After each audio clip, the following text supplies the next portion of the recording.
over this past summer, I was a software development intern at Diverse Administrators Incorporated. And I'm going to tell you a little bit about it. So you might be asking yourself, who are diverse administrators, what do they do, and why someone like me would want to pursue an internship at a company like that?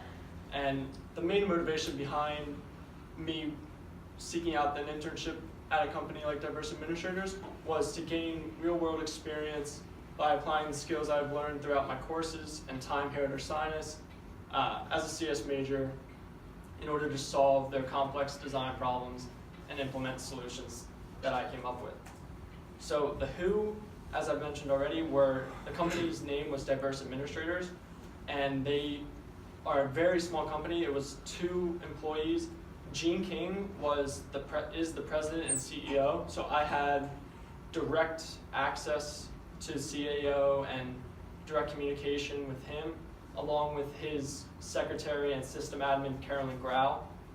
She was my main contact when I was making updates or having questions on the system I was working on.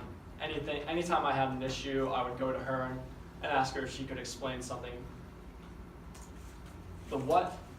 They primarily are a small financial services company, and they manage the pension and healthcare benefits of all Pennsylvania Turnpike Union employees, which came out to be around 1,600 employees in total. And they manage that through a system that they called the Health and Welfare application. It was a database that holds all the employees' information from name, benefits, spouse, Social Security, type provider and healthcare provider, and the benefits they receive, all contained in this database, and I was able to have hands-on access to these 1,600 employees managed by this database. I spent 8 weeks working for them. I started in early June and I ended at the end of July. And it was all the way up in Feasterville, PA, which was roughly an hour away from my house. So I had a nice commute to and from work every day. Got to spend some time in traffic on 422 and the Turnpike. That was fun. So what did I do exactly? So the main thing they had me working on was modifying and updating their health and welfare application.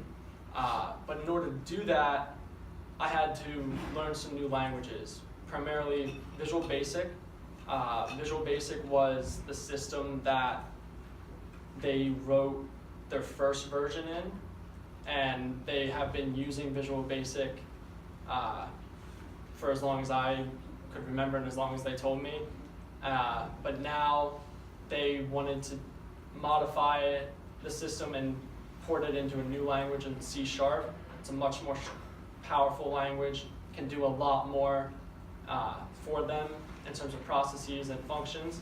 And then finally, SQL. I needed to learn some SQL, which is standard query language, in order to interact with the database and retrieve data from the database in order to write certain functions. And then learning the new system in general, being able to go through it, see what it's doing, see what kind of functionalities are important to the company in order to get certain data back from the database, and then also deliver certain files that the company designs and implements for the PA Turnpike. And then also, I primarily focused on updating the legacy system by writing these data transfer objects, which are DTOs.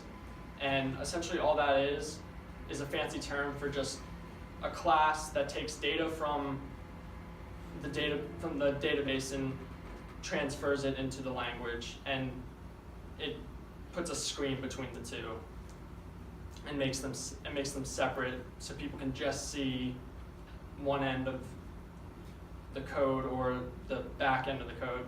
So I got access to the back end, but I was also shielding that from clients and other users. And then main functions are the main database. So that's just meaning I use certain commands in C# to write classes and functions that were integrated with SQL that retrieved all the data that I would be using. So looking back on the things that I've learned and the skills that I've had to use, that I applied during my internship, I used a lot of technical skills. One, mainly being I had to learn how to query a database using the standard query language.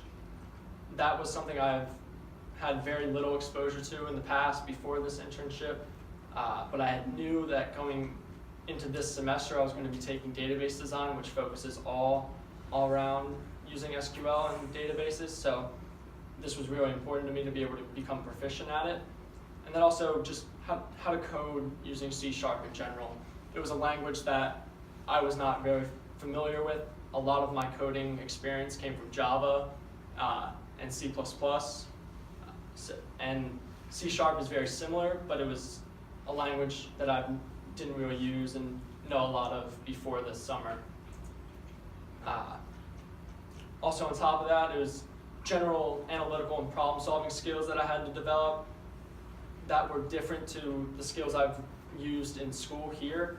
They were much more focused on real-world problems, trying to figure out solutions to problems I have not seen before in unfamiliar languages and unfamiliar systems. And then finally, I needed to just become more self-sufficient. That was one of the drawbacks of working for a company so small, is they don't have a lot of infrastructure. I only had one system admin to ask questions when I ran into problems. So I had to do a lot of figuring out of problems on my own.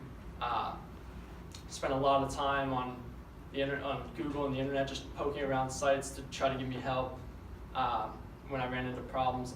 Spent a lot of time debugging the system, and for any of CS majors, you know that debugging can take hours if you're not familiar with the problem you're trying to fix. So it was good to be able to just develop those self-sufficiency skills and be able to become more proficient in working independently. And of course, I learned that and I mentioned the commute. It was an hour each way, so I had plenty of time to reflect on my internship, plenty of time to think. And definitely is something I would look to change in the future.